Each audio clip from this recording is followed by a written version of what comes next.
Yeah. A fatal flaw in the chain of title, meaning they cannot fix it. There's nothing that they can do to fix that. It's, in a sense, when you have a security instrument like a mortgage or a deed of trust, and you have your promissory note, that security instrument is only as good as following that promissory note instrument. You break the two in half, that deed of trust or mortgage on its own is absolutely worthless. So effectively, with all of these mortgages and deeds of trust, you have 62 million promissory notes out there that are effectively unsecured. And this is kind of interesting because there have been others, including myself, that have taken advantage of that situation. And understand, there are multiple strategies on how you can deal with any sort of mortgage or foreclosure situation, or even if you're not in foreclosure yet. We have a lot of people that we work with that are merely looking to take action to protect their property, because let's face it, you've got all kinds of stories going on these days if you watch the news or read the paper. Just a couple of examples. You've got Bank of America foreclosed on a couple's house.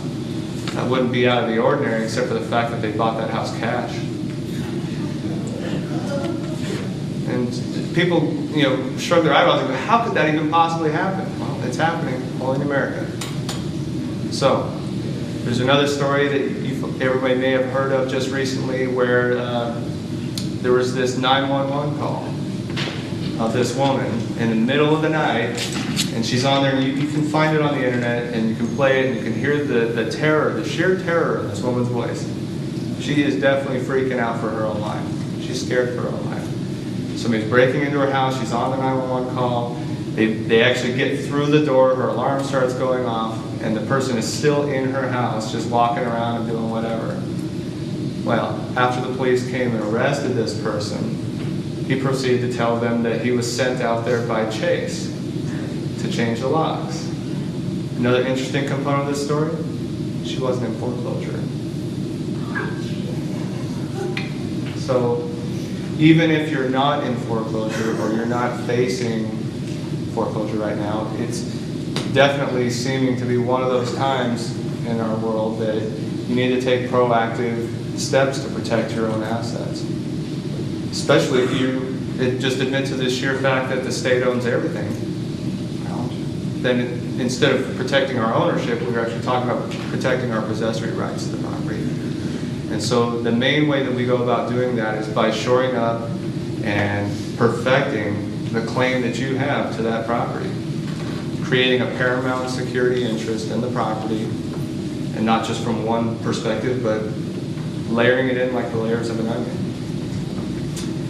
So, how many of you agree that you need to take steps to protect the possessory rights to your property? Absolutely, no question about it.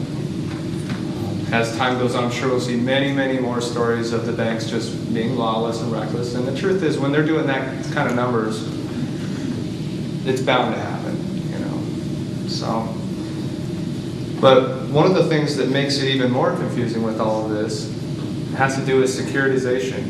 How many people have heard that word before? About things like derivatives and credit default swaps and all that crazy stuff, right? Well, for those of you who do not understand that, because it does get quite complex, to say the least. And this is what part of our investigation includes digging into the public records of the Securities and Exchange Commission, which I don't know if everybody's heard recently, but in the last few months, they were actually made exempt from any disclosure, which means you could ask them something straight up, just a straightforward question, through even using Freedom of Information Act request, and they can lie to you and say that we don't have anything with that. And because of the executive orders that were signed to that effect, there's nothing wrong with them doing that. And so we know that they've done this because we've had them write back to us from our request and say we don't have any information about that wrong. But then we turn around and dig into their own database and we find to the contrary, oh yeah, they know all about it. So it does take a lot of steps to pick apart the securitization component. There are so many players in it.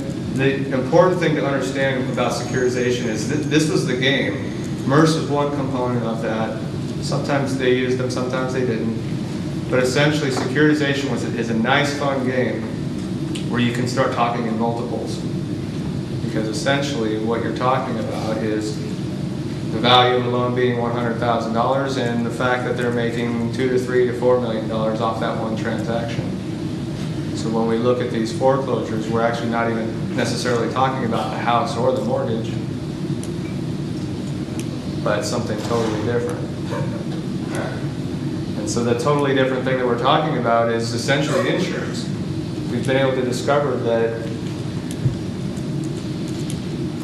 most of these mortgages have had insurance policies written on them. We know credit default swaps, that's one form of insurance. There's default insurance, but specifically we know that there is foreclosure insurance where there are parties that are not even party to the transaction that are the beneficiaries of these policies.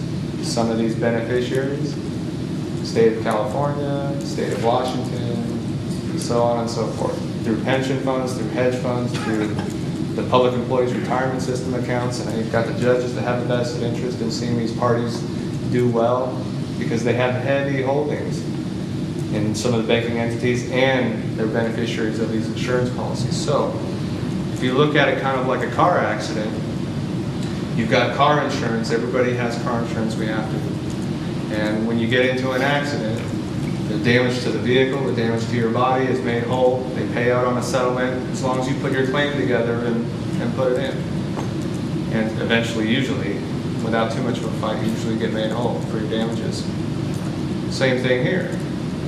You've got these parties that are beneficiaries of these insurance policies, and when that foreclosure event happens, no matter what the details are, no matter who it sells to, or whether it's sold for less than the value, or it looks like they lost money on it. The truth is, there are other parties that are not even involved in the transaction that are beneficiaries of those policies. So when that house sells back to the bank, there are multiple other entities that are getting paid in multiples of that loan value. So back to car insurance and a car accident, if there's no car accident, there's no settlement money that's paid out to any of the parties, right? If there's no foreclosure, same thing. So now you have all these different parties, multiple parties that have a vested interest in seeing these foreclosures go to the finish. So this is the kind of where the rubber meets the road, so to speak, because there's a lot of people that have been in the right.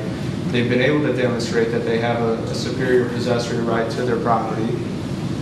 And we've seen it in court ourselves where we've just seen the judge just say, I don't care. I'm giving the bank the house. Okay. So sometimes we know that the government and they're going to uphold these things because they have a vested interest in why these foreclosures are happening. And so what we want to do in culture with all of our clients and everybody that we work with, no matter how big or small, is to assist you in perfecting your claim, putting together that claim. Just like if somebody blindsided you in a car accident, you would want to be able to be assessing how much your damages are, how much time off of work you lost, and whatever else you can assess and put together on your claim. So the same thing here. All along the line, we're showing and demonstrating to them, hey, if you do this, you're going to be liable for tort. And if they do it anyways, all right, that's okay, just pay up. We know it was an accident. We know you wouldn't knowingly foreclose on a property that you knew you had no right to do so with, right? Yeah. So, in the end, and this is where a lot of these situations are going for folks, is that, hey, if they're going to trample all over you anyways, then why not just put together the claim and then be able to go collect on that later? I mean, if they owe you and you can demonstrate that they have no sort of defense for what they owe you, well, sooner or later you can get paid on that. And you've got all kinds of strategies for how to go about enforcing that after you're done with all of that. And so I think the thing to remember is that along the way, certainly we do everything that we can to prevent that foreclosure sale from taking place. However, in the end, you need to be prepared to be able to just collect on the money. So let's talk real quickly about some of the things. I know there was a gentleman here that briefly introduced himself to me, and a lot of folks find that one of the most effective ways to deal with a foreclosure is to go into the bankruptcy courts. The toughest pill to swallow there is the fact that you're putting next to your name the word debtor. However, if you can get past that and realize that the straw man is the debtor and not you, then you can be just fine. Now, the beauty of a bankruptcy is that you get the automatic stay provision. If you deal with that color of authority that exists on the public record with that mortgage or deed of trust, and if the note is then effectively unsecured, you can then list in a Chapter 7 that note on your unsecured schedules and actually have it discharged completely. So for folks that are having a hard time getting A for B to work, there's an additional idea there. A lot of folks will actually just use the automatic stay provision of the bankruptcy to give themselves more time to complete an administrative process or to try and enforce the cease and desist upon the bank or the trustee. So, of course, most laws in most states, they'll just tell you that you need to just file for, a temporary injunction or temporary restraining order in a state court. However, we've seen that a lot of people have a lot of difficulties with that as well. So, what is the answer? Unlawful detainer, reverse unlawful detainer? Sure. Sounds good. I think the one thing, though, that we try to, once again, bring back to home is that having the more information that you have at your disposal, and especially when it can be confirmed by third parties that are certified witnesses of the state,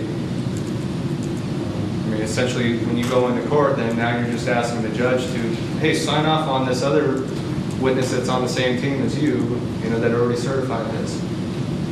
Getting that ratified, adopted and ratified. So,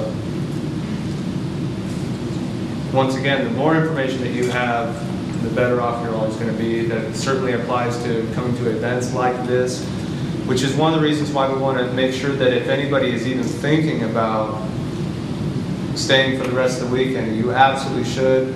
You should at least take the time to speak to some of the other students here that maybe are always here for all the events.